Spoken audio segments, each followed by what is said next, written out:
Hi అండి, నమస్తే. ఈరోజు వీడియోలో మునక్కాయ కూర ఎలా చేసుకోవాలో చూపిస్తున్నాను. ఈ మునక్కాయ కూరకి 2 మునక్కాయలు, 6 మీడియం సైజ్ టమాటాలు, ఒక మీడియం సైజ్ ఆలుగడ్డ, ఒక మీడియం సైజ్ ఉల్లిపాయ కావాలి. టమాటాలు బాగా రసంతో ఉండాలండి, అప్పుడే కూర చాలా రుచిగా ఉంటుంది.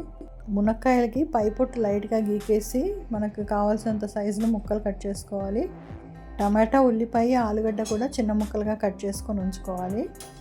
ఇప్పుడు ఒక మూకుడు పెట్టుకొని 2 చెంచాలు నూనె వేడి చేసి 1 టేబుల్ స్పూన్ శనగపప్పు, 3/4 టేబుల్ స్పూన్ మినపప్పు, 3/4 టేబుల్ స్పూన్ ఆవాలు, ఒక 1/2 టేబుల్ స్పూన్ జీలకర్ర, 2 ఎండుమిరపకాయలు వేసి దోరగా వేయించుకోవాలి.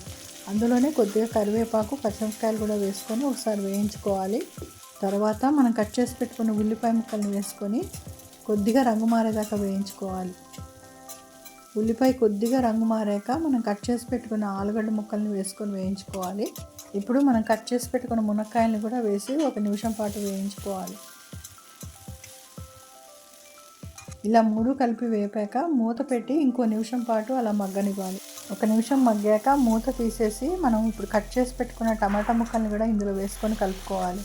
టమాటా ముక్కలు వేసాక అన్నీ ఒకసారి బాగా కలుపుకొని మనకి రుచికి సరిపడా ఉప్పు వేసుకోవాలి. నేనైతే 2 చెంచాలు వేసుకున్నానండి.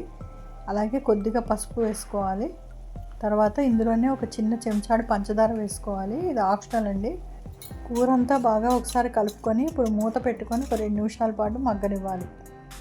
ఇప్పుడు ఒక 2 నిమిషాలు మగ్గాక మళ్ళీ మూత తీసి ఒకసారి కలుపుకోవాలి. ఒకవేళ టమాటాల్లో మరీ రసం తక్కువగా అనిపిస్తే ఒక 2 చెంచాలు నీళ్లు కలుపుకోవచ్చు. టమాటా పళ్ళు కొద్దిగా పుల్లగా ఉంటేనే ఈ కూరకి రుచి ఉంటుందండి. ఒకవేళ హైబ్రిడ్ టమాటాలు వేస్తే కొద్దిగా చింతపండు రసం కూడా కలుపుకోవచ్చు. అంతా కలుపుకొని ఇప్పుడు మూత పెట్టుకొని ఒక 10 నిమిషాల పాటు మగ్గనివ్వాలి. ఇప్పుడు చిన్న మిక్సీలో కొద్దిగా కొబ్బరి ముక్కలు, కొద్దిగా కొత్తిమీర, 1 చెంచా ధనియాలు, 1 చెంచా జీలకర్ర, ఈ 4గిట్లోనూ కొద్దిగా నీళ్లు కలుపుకొని మెత్తగా రుబ్బుకోవాలి. ఇప్పుడు 10 నిమిషాలు అయిపోయిందండి. మూత తీసి ఒకసారి కూర మళ్ళీ కలుపుకోవాలి. మునక్కాయలు కొద్దిగా లేత ఆకుపచ్చ రంగులోకి వస్తే ఉడికినట్టే. ఆలుగడ్డ కూడా ఉడికిందో లేదో ఇలా చాకుతో ఒకసారి చెక్ చేసుకొని చూసుకోవాలి. మునక్కాయలు కూడా టమాటా రసం అంతా పీల్చుకొని ఇలాగ మెత్తగా ఉడికిపోతాయి. ఇప్పుడు మనం రుబ్బుకున్న కొబ్బరి పేస్ట్ని ఒక 2 చెంచాలు ఈ కూరలో వేసుకొని కలుపుకోవాలి. ఒకసారి అంతా బాగా కలుపుకొని మూత పెట్టుకొని ఇంకొక 2 నిమిషాల పాటు మగ్గనివ్వాలి. 2 నిమిషాలు అయిపోయిందండి.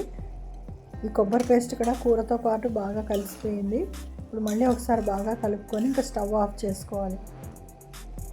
ఇప్పుడు కొద్దిగా కొత్తిమీరతో గార్నిష్ చేసుకోవాలి. అంతే అండి, మునక్కాయ కూర రెడీ అయిపోయింది. దీన్ని వేడివేడిగా అన్నంతో పాటు తింటే చాలా రుచిగా ఉంటుంది. ఈ వీడియో కనుక మీకు ఉపయోగపడితే లైక్ చేసి మీ వాళ్ళందరికీ షేర్ చేయండి. మరి నా ఛానల్ కూడా సబ్స్క్రైబ్ చేసుకోండి. మునక్కాయలు మన ఆరోగ్యానికి చాలా మంచివండి. ఈ కూర తప్పకుండా ట్రై చేసి చూడండి. Thanks for watching.